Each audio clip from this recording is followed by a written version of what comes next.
New details this morning into the racially motivated mass shooting in Florida.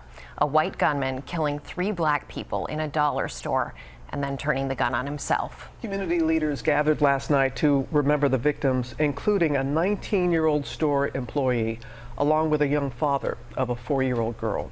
Alex Perche is live in Jacksonville with the latest. Good morning, Alex. Good morning, Robin. Yeah, the family of that young father is in shock. This community is hurting. One resident telling me yesterday that the only thing getting her through right now is faith. This morning, this newly released security footage shows the horrific moment a self-proclaimed white supremacist shot and killed 3 black people at a Jacksonville Dollar General before turning the gun on himself. Authorities investigating Saturday afternoon's deadly rampage as a racially motivated hate crime, one that has left this predominantly black neighborhood reeling. Our community is grappling to understand why this atrocity occurred. I urge us all not to look for sense in a senseless act of violence. Police say the suspect, 21-year-old Ryan Christopher Palmetter, first arrived at Edward Waters University, a nearby historically black university, at 12:48 p.m. and put on a bulletproof vest. Police using this video as part of their investigation, showing the suspect getting dressed before the shooting. Campus security confronts him, tells him to leave, and later notifies law enforcement. EWU flags down JSO officer and says there's a suspicious person on campus. He had an opportunity to do violence. In EWU, he did not.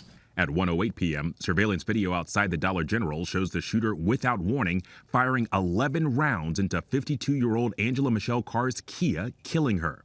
The gunman then walks into the store and shoots 19-year-old employee Analt Joseph Legary Jr. And minutes later, after multiple witnesses flee out the back of the store, 29-year-old Gerald Gallion enters, the shooter killing him and missing his girlfriend. At 1:14 and 23 seconds, the suspect enters the office. At 1:18, the suspect texts his father and says, "Use a screwdriver to get into my room." The father enters the room and finds a last will and testament of the suspect along with a suicide note on his laptop. The family eventually calling police, but by that time, the rampage was over. The shooter taking his own life as officers arrived on the scene. All of this carnage happening in a little over 10 minutes. Investigators finding writings on the gunman which they say contained racist and hateful ideology, as well as a painted swastika on one of the firearms. They say the suspect was involuntarily held for 72 hours at a mental health facility as a minor in 2017, but that he had no prior criminal history and purchased his guns, a handgun and an AR-15 style rifle, legally. There was no criminal record, nothing. There was nothing that we could have done to stop him from owning a firearm, a rifle, or a handgun. There was no red flags. It was hatred for this individual who lived in another county and do a senseless act. It's just unacceptable. The grieving community reflecting on the lives lost, like Gerald Gallion, a father of a 4-year-old daughter. Loved ones saying she was everything to him.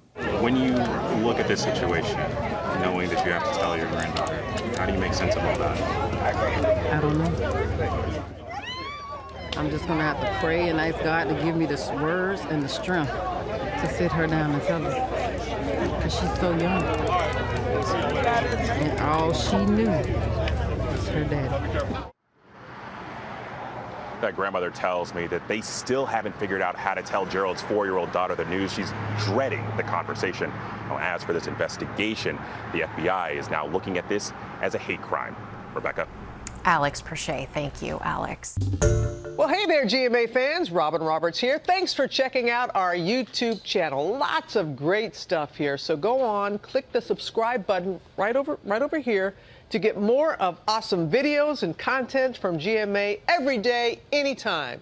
We thank you for watching, and we'll see you in the morning on GMA.